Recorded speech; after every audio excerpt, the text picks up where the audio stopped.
to another full day of training. I hope you've been enjoying these videos. Leave in the comment anything else you want to see with these videos that I haven't mentioned so far. Today's video, we are going to look at week 2, session 3, and this is going to be looking at our second squat session of the week.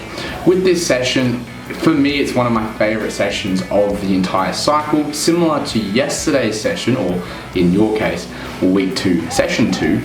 It was looking at hitting intensity, but this time it's at the start of the workout, whereas compared to the wide grip bench press, we did that towards the end. The intensity we're looking for is going to start with our front squats, and we're looking for a 5 RM, whatever you can do on the day, but this is a technical 5 RM. This isn't a 100% balls out to the wall till you fail and the weight drops on the floor. We are looking for some decent level of control as well as good technique. And the way we kind of gauge this one with a technical RM is when we hit that last 2 or 3 repetitions of the 5 reps, the last rep should start to feel a little bit of a decrease in speed, potentially a slight deviation in your technique, and that's when we know we'll cut it there for that 5 RM. Using that weight, we go into 3 sets of 3 front squats at your 5 RM weight. So for example, I hit 110 kilos for the 5, I did 3x3 at 110 kilos. From there we moved into back squats. This is more of a technical based back squat. It's a real back off of the weight. We're removing the belt. We are not bouncing out of the bottom, we are pausing, stopping, and then standing back up. So these are paused back squats with no belt, 5x4 at 55% of your max back squat. Choose whatever variation you want, high bar, low bar, try some high bar if you're not used to it, try some low bar if you're not used to it. Control these, make sure their technique is perfect because it is looking at building good technique in your squat. Finishing off today, 2x25 banded glute bridges, just to jack up the glutes, give a bit of isolation work to the glutes that would be a little bit neglected with the front squats and the back squats itself. They are very big quad developers, not so much glute developers. As always, check out my website, absolutebeast.org, always for this squat program. It's a shameless plug, I know, but if you want to join in too and you want to get these squat gains, that's the place to go. Without that playing going, I hope you enjoy this video, and I'll see you on the next full day of training.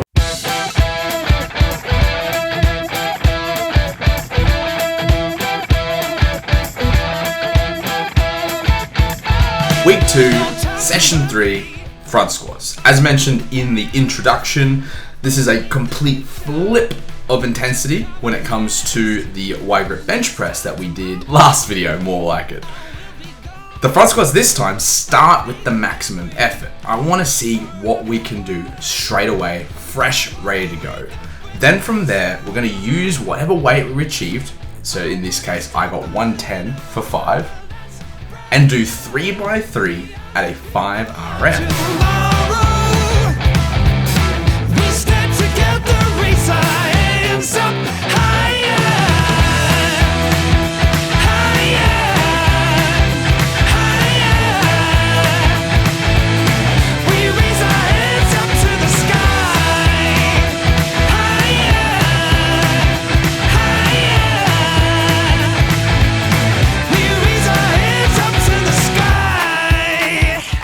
So at that 5 RM weight you've hit. So now I'll do 3 sets of 3 reps at 110 kilos.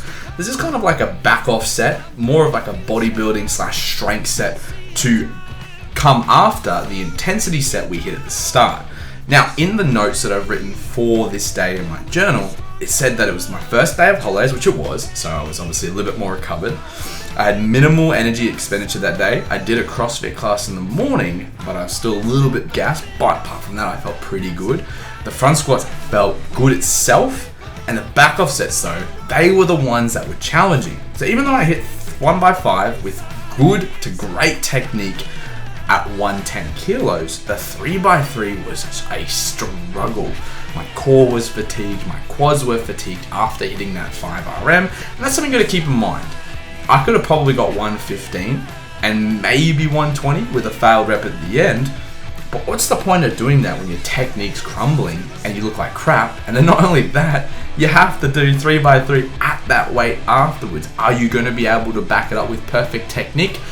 If you can look at me in the eyes and say yes, all to ya, go for it. But perfect technique is the key. We ain't going to improve by just slapping 20s on the bar and praying to Jesus that we're going to get it. What we need to do is keep our technique perfect. Remember the 3 E's: education, experience, and ego. And ego, we leave at the door, or in this case, the gym garage. The 3x3 was good. Mitch and I both enjoyed it. Mitch found it a lot easier than me, even though we hit the same weight. Once again, I think he's just going a bit easy on himself, but that's because he's only just come back in it after 7 months of no training, and obviously the same for me too. The ego at the door is essential. Technique is way more important for him, but we do have the same 1RM back squat as a lifetime PR, 200 kilos. We've both hit it, so we actually are technically super close when it comes to squatting.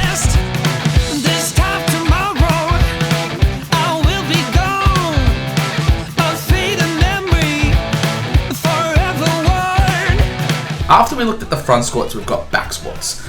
Back squats, no belt with a pause. This is an interesting component because it's not so much about improving your squat total as far as the back squat with the pause and no belt is not there to improve your leg strength. It is more to improve your positioning, practice bracing, and the main focus, technique.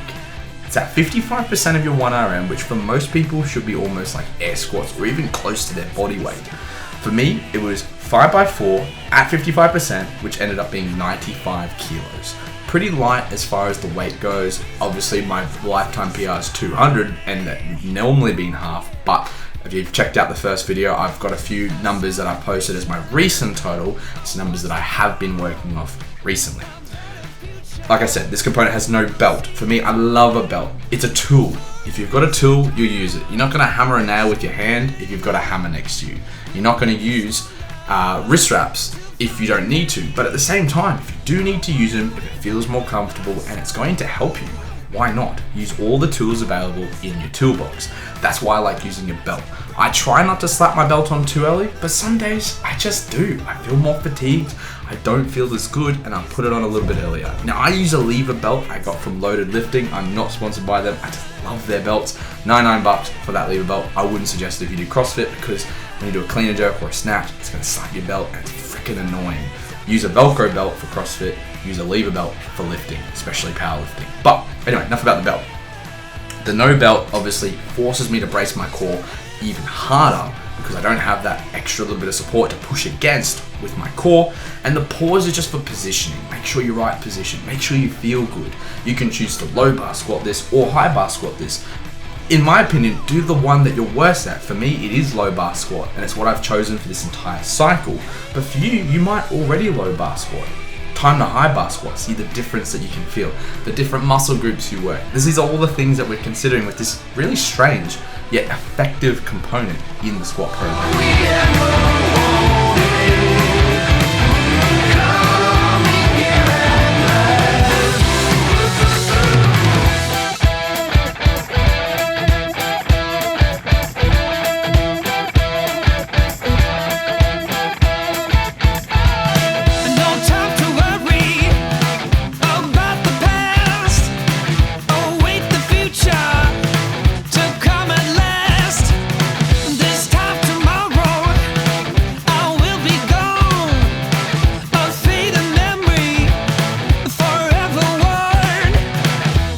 Today we're finishing off with banded glute bridges, 2x25 at an 8 RPE. Once again, same idea as the banded pull aparts that we did the other day. If you just don't have thicker bands or a second set of bands that you can't kind of progressively overload this with, just increase the rep range. If 25 is far too easy, go 30. If 30 is too easy, go 35. I know it might seem like a lot, until you can invest in some more bands or some extra resistance, like maybe a small plate or a dumbbell that you can add on top of that. Don't mind if you go a few more reps. If 25 is too easy for 8 RPE and you go 28 and it's more of an 8 RPE, that's okay. Once again, people are like, oh my god, 30 reps, it's cardio. It is cardio, but at the same time, we're still progressively overloading that movement, and that's what really matters. As long as we're either adding reps, adding weight, adding resistance, adding different tension, pause, tempo, and we're progressing in those different things, we are improving overall as an athlete. So that's the key thing to keep in mind.